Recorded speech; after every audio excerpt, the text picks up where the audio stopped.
Mga kapitbahay, magandang araw. Ito yung pinangako ko sa inyo na video tungkol doon sa interesting na pag-uusapan natin tungkol doon sa mga bagay na may kinalaman sa pagbabayad ng buwis. Dito kasi sa Italia ay naas nating palalahanan yung ating mga minamahal na mga kababayan na sa tagal nila rito na hindi sila nagbabayad ng buwis. May mga ilan na medyo natuto ng magbayad, pero karamihan ay talagang hindi nagbabayad. So pinaalalahanan natin sila na kailangan na nilang magbayad ng buwis dahil sa medyo napapanahon na. So yun, mayroon akong isang source na gusto nating mag-react doon sa kanyang vlog. Yun, pakinggan nating mabuti para maunawaan natin yung kung ano ba dapat na ating gagawin. Siya, maya-maya ulit mga kapitbahay. Raga, makinig na maigi at unawaing mabuti ang content ng vlog na are. Ang pagpa-file ng modelo 730 at saka ng modelo Unico, last year yan ay nag-close na. Pinapayagan pa na humabol ng pagpa-file.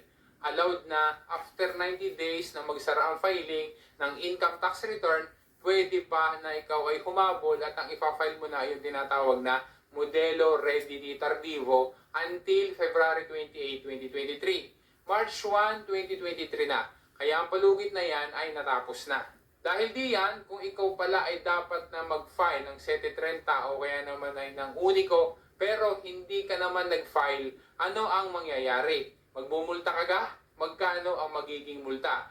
Alamin din natin paano ang diskarte ginagawa ng gobyerno para malaman, para makontrol yung mga golf badante babysitter na hindi nagpa-file ng kanilang dichiarazione di redditi. Ang detalye raga, dopo na sigla, partiamo.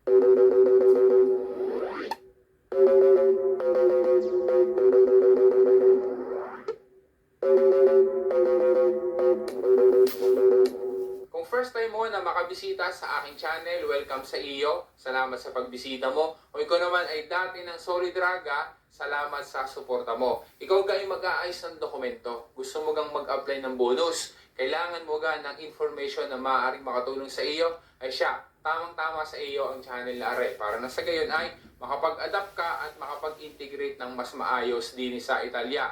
Ano lamang yung dapat na gawin? Mag-subscribe ka na sa aking channel, i-hit mo na rin yung bell, piliin mo yung all, para na sa gayon, wala kang mamimiss sa mga videos. Maraming salamat sa iyo, Raga. Raga, tanda mo pag ang vlog na are, din sa vlog na are, na-discuss kung sino ga ang dapat mag-file at sino ang exempted. Naipagpaon na din na ang mga scheduled dates para makapag-file ka ng iyong declaration di redditi or tax return. At ari naman ang mga required documents na dapat mong ihanda. I suggest na panoodin mo yan, Raga. Naipaliwanag din na kapag hindi ka nag-file ng tax return, ang tawag doon ay umesa kung ang tax na hindi binayadan ay lampas ng 50,000 euros or hindi ka nakapag-file until 90 days after na magsara ang filing. In this case nga, ay last February 28, 2023. Ang multa or sanzione administrativa ay mula 120% up to maximum na 240% ng tax na supposedly na dapat babayadan. Ang minimum na multa ay 250 euros. Kung obligado na mag-file ng dichiarazione di redditi at wala namang tax na dapat na babayaran, alora ang multa ay maaaring mula 250 up to 1,000 euros. Yan naman ay may posibilidad na makakulong kapag ka ang tax na dapat na babayaran ay lampas sa 50,000 euros. Pero nagiging mas malapa ang magiging multa kapag ka higit sa isang taon or marami ng taon na sunod-sunod na hindi ka nagpa-file ng 730 o kaya naman ay Unico. Hindi mo ginagawa yung dichiarazione di redditi. Meron kasing iba na ang sabi nila ay may daw sila na nag-file ng 730 o kaya naman ay Unico. Kapag ka ganyan ang situation, tapos ikaw ay na-control, ikaw pala ay dapat na mag-file pero hindi ka naman nagpa-file, ang multa ay tumataas pa kasi nagiging mula kalahati hanggang triple ng multa na dapat nababayaran.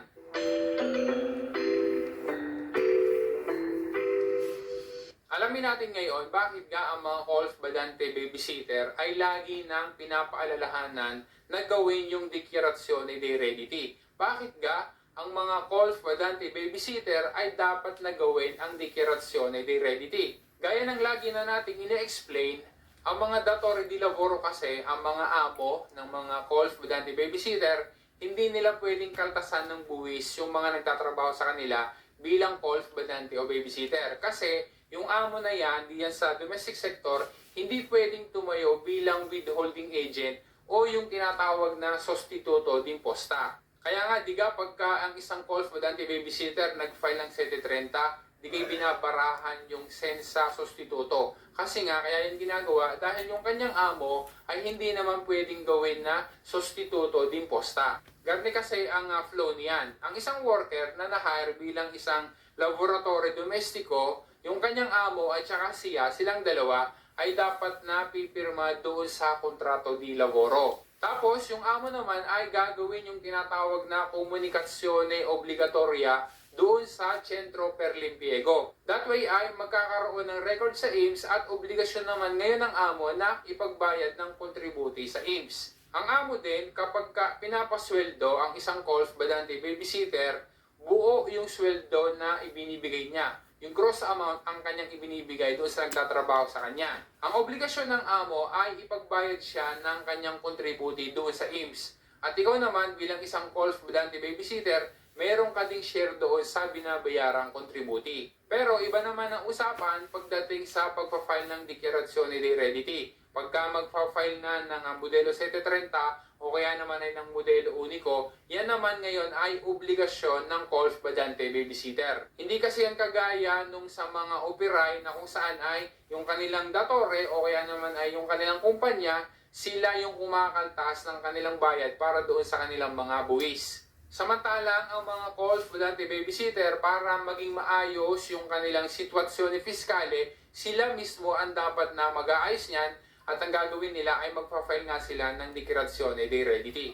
Ano ga ang nangyayari kapag ka ang isang calls badante babysitter na mayroong isang regular na employment contract at sapat na redito ay hindi nagpa-file ng 730 o kaya naman ay uniko? Siya ay nagkukumit ng tinatawag na tax evasion. At ang tax evasion ay isang uri ng krimen. Ang tanong ng iba ay, bakit daw pati ang mga estranyeri dito sa Italia ay kailangan na magbayad ng buwis? Kasi lahat ng mga fiscalmente residente din sa Italia at mayroong sapat na redito, required talaga na magbayad ng buwis. Diga kapag ka naman may binibigay na financial support ang gobyerno, may mga bonus na binibigay, kasali din ang mga estranyeri. Pagdating din sa pension, yung karapatan ng mga Italyani, parehas din ang karapatan ng mga estranyeri. Kaya pagdating naman sa pagbabayad ng buwis, gayon din. Meron namang iba na nagsasabi na 5 taon na daw, o kaya naman ay 10 taon na, o kaya naman ay may daw silang nag-file ng 730,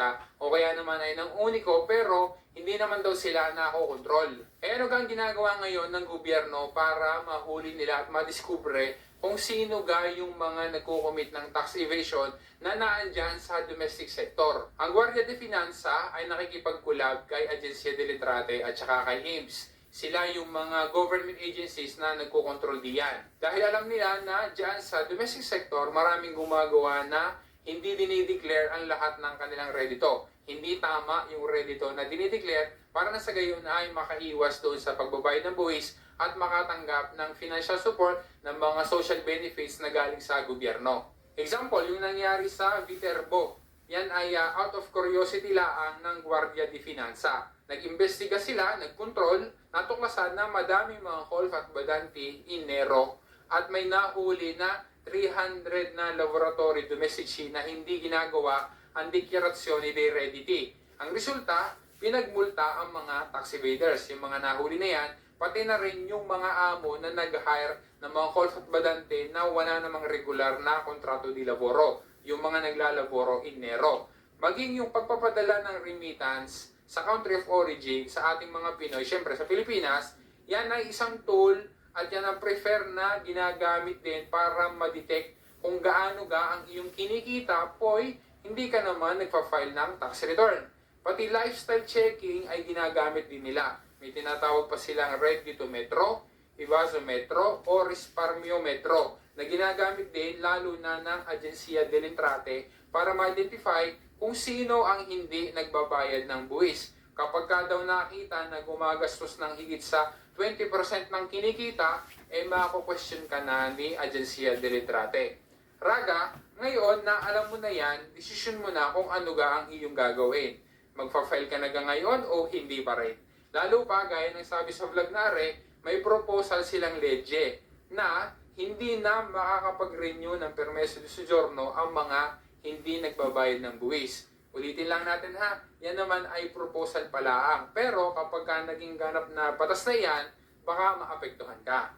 O Raga, umaasa ako na naging malinaw sa iyo at nakatulong sa iyo ang information na content ng vlog na Maraming salamat sa panonood mo. Maraming salamat sa suporta mo. Baka sakali, hindi ka pa nakakapag-subscribe sa aking channel, sana ay mag-subscribe ka na. Click mo na rin yung bell, piliin mo yung all para na sa gayon, wala kang mamimiss ng mga videos. Huwag mo rin kalimutan na mag-thumbs up at ma-share din sa iba sa ating mga kababayan ang aking mga vlogs. Once again, this is Chad and always remember, Chad will guide. Grazie raga, alla prossima!